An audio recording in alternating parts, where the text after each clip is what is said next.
Welcome back, my fellow artmans, to another art video time-lapse for May.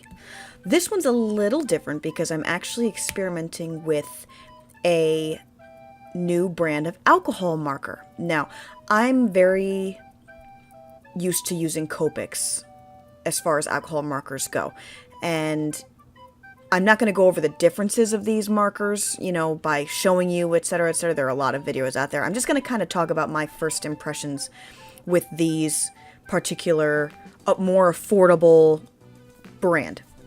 Now, these are the Artist Loft brand, and I just found them at Michael's.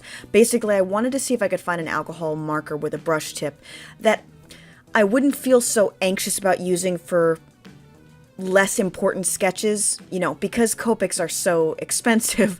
It's always kind of like, oh god, I really need to make sure this counts or I'm wasting $8 of ink. So that's really what I was going for with my purchase here. So I just happened to find these. They're, I think, at least half the price of a Copic marker, and they have a brush tip, they have a chisel tip, they have a decent arrangement of colors. I don't think they're going to have nearly as many as Copic, but it's Copic. You're not gonna be able to beat Copic on a lot of things.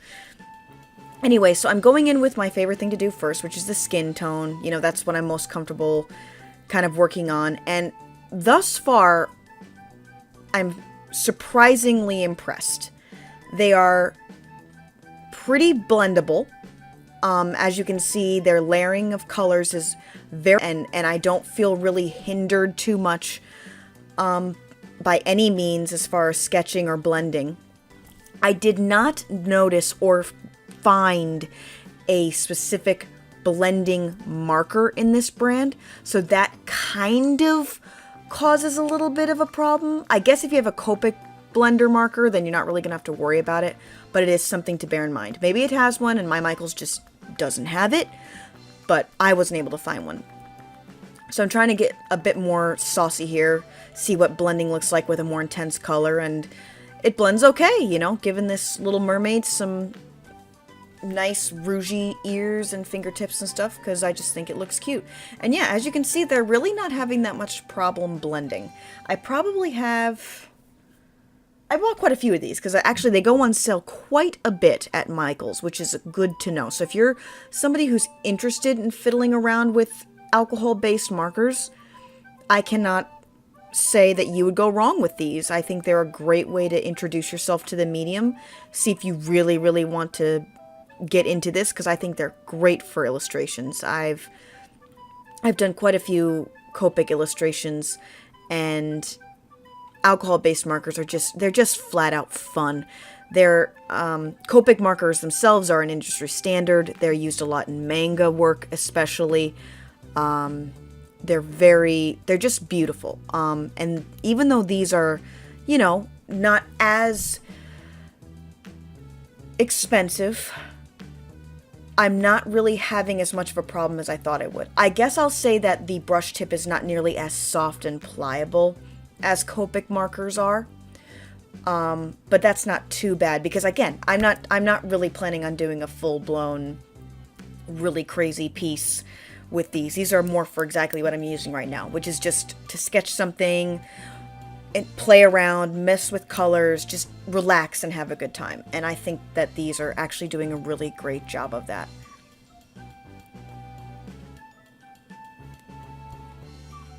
Not much of a story behind this little mermaid. I just wanted to draw something cute and have her peeking back. You guys can decide what you think she's looking at. This was really, honestly, just a means of testing these markers out, this drawing. Yeah, I really had a lot of fun with these. I'm not gonna lie. All things considered, their blending is not ideal. They have some hard edges there, especially on that tail where I'm kind of fiddling around a bit. I do think that would be improved by a regular blending marker. And like I said, I don't know if they make one of those. Perhaps they do. My Michael's just didn't have it. But you can see right here I'm using more of a flesh tone with that light blue, and that blended fairly nicely.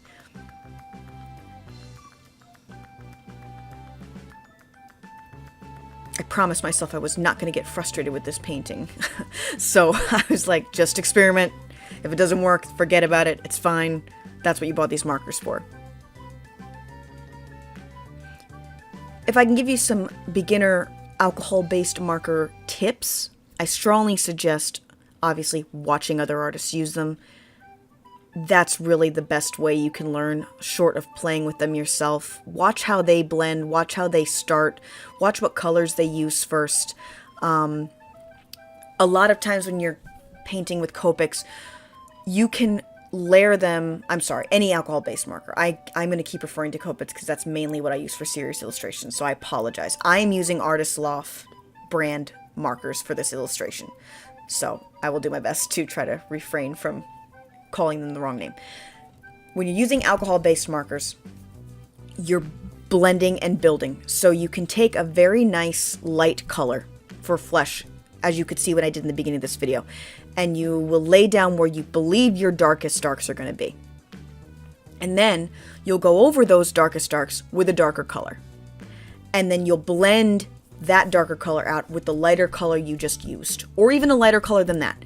And then you just kind of keep adding and building and increasing the depth and volume as you go. And you can go fairly deep with alcohol-based markers. They're really fun.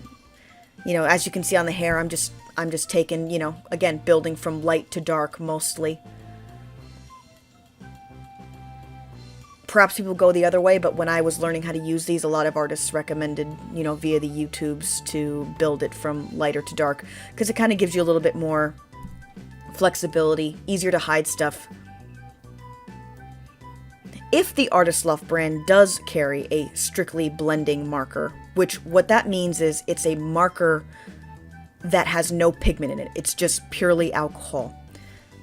You can also use that not just to blend, but to erase. It's very useful.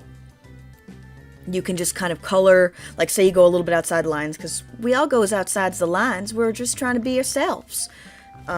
You can correct that just by taking that alcohol pure marker and just kind of rubbing and scrubbing gently, and it will eventually pick itself up. You can use that to add highlights.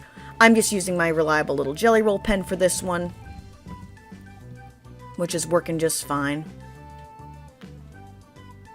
I'm doing this on my favorite sketchbook paper, which is the Canson XL mixed media paper. I think this is like a 7x10. I love doing my sketches in this. It's a nice smooth... Oh no, I'm an absolute freaking liar. This is not the mixed media. This is the Canson Bristol, which I just discovered recently, almost as recently as I started buying these markers. It's got the yellow cover. Very nice, smooth Bristol paper, to be honest. Very affordable. I like it a lot for these tiny little sketches. I haven't seen it in the size much bigger than this at my personal Michaels, but I'm sure it comes in other sizes. But it's a great bit of paper. That's the other thing. You must use the correct paper when using alcohol-based markers.